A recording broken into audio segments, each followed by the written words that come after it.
Are Moses and Elijah currently in heaven? And what was the purpose of the Transfiguration? Are you ready to unlearn some of the lies you have inherited?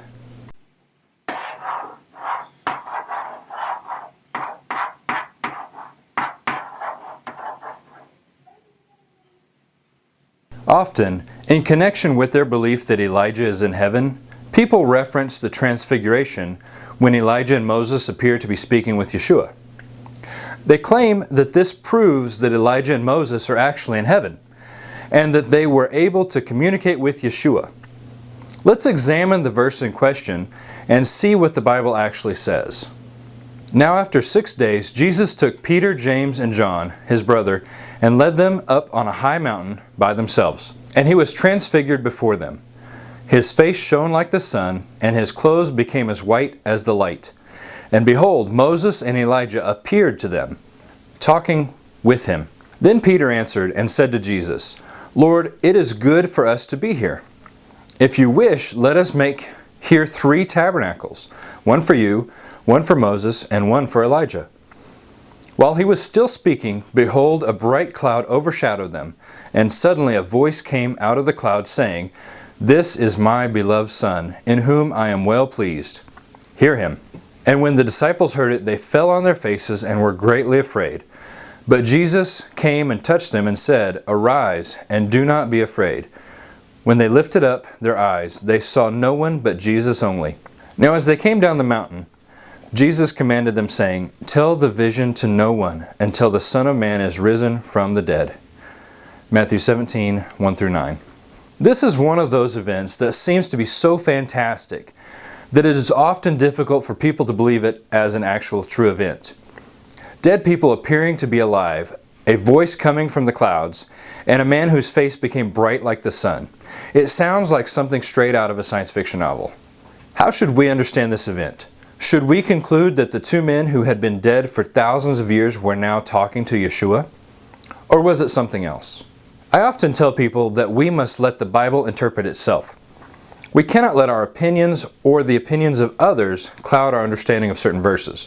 When we let the Bible interpret itself, we don't have to worry about having the wrong interpretation.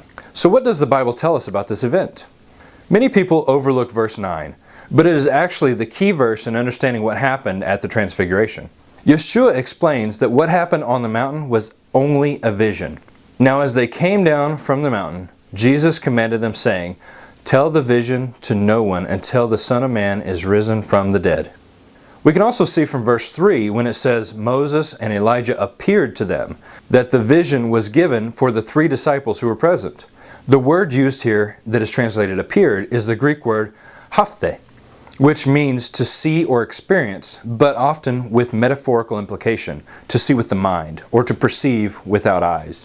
The dictionary defines a vision as something seen in a dream, trance, or ecstasy, especially a supernatural appearance that conveys a revelation, a thought, or concept, or object formed by the imagination, a manifestation to the senses of something immaterial. We see many examples of visions throughout the Bible, and we understand that when someone has a vision, they are seeing something with their mind. The things that they perceive are not physically present, but are in a sense imagined. Visions are sometimes about real people or events, but the person having the vision is only having a dreamlike experience, and it is not actually seeing the physical person or event. For example, in Acts 10, when Peter has the vision of the animals on the sheet, we understand that there were not really a bunch of animals floating in the sky on a giant sheet. It's obvious that Peter was seeing those things with his mind. It would be absurd for us to conclude that a blanket full of wild animals was floating in the sky above Peter's house. Likewise, when Yeshua explains that it was only a vision of Moses and Elijah, we can rest assured that Moses and Elijah were not actually present on the mountain. Moses and Elijah appeared to Peter, James, and John in a vision, and the vision was given to the disciples to reveal something to them about the Messiah. Moses represents the Torah, and Elijah represents the prophets. Both the law and the prophets were standing in approval of Yeshua as the voice from heaven says, "This is my beloved Son, in whom I am well pleased. Hear him." It is no coincidence that this event took place only a few days after Peter's confession, when he said, "You are the Christ, the Son of the living God."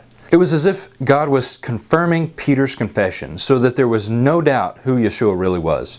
First, Yeshua asked, "Who do men say that I am?" Next, he asked, "Who do you say that I am?" And shortly after that, his Father also echoed the same answer that was given through Peter. Yeshua is the Son of God. And the law and the prophets were standing there to confirm it. That is why Moses and Elijah appeared in the vision, because they represent the law and the prophets, who also point to Yeshua as the Messiah. It's actually vital that this event be understood as only a vision, because if Yeshua was actually speaking to Moses and Elijah, then he would have been breaking one of the commandments, which forbids consultation with the dead. This single act of necromancy would have disqualified him from being the Messiah. We obviously cannot conclude that our Messiah was participating in necromancy or functioning as some sort of medium who communicates with the dead. Therefore, the only option we have is to conclude that it was simply a vision in accordance with what Yeshua has already said. We should also realize that Yeshua had no reason to speak with Moses and Elijah, because he was able to speak directly to his heavenly Father. The appearance of Moses and Elijah was not for his sake, but for the sake of those disciples who were present. It was for the purpose of spiritual revelation, not, as some think, to prove that Elijah and Moses are actually in heaven. Furthermore, even if this event were not a vision, and Moses and Elijah had actually come to life and spoken with Yeshua, that would still not prove that they were in heaven. All that would prove is that God can raise the dead. However, the Bible clearly explains that this was a vision, and we do not need to add our own assumptions and speculations to the text. Thank you for watching this video. If you like this teaching, please click the like button below, and feel free to share it with your friends and family. Also, if you have any questions about this video, please post them in the comments below. You can also subscribe to my channel to be notified when I post new videos. And for more information about Unlearn and for more teachings, please visit my website, unlearnthelies.com.